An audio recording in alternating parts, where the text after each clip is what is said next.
Tampereella järjestetään tänä viikonloppuna kotimaan matkailumessut, ja siellähän nähtävää riittää, niin isolle kuin pienillekin. Tämä Womp & Friends harrastusalue oli ehdottomasti meidän lasten suosikkeja.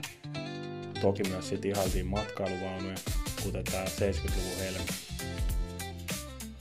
Ja sit nämä vänit on kyllä todella upeita, saivat törkeän siistejä. Välillä sit pelattiin myös onnenpyörää. Tutustuttiin vähän noihin karavaanareihin.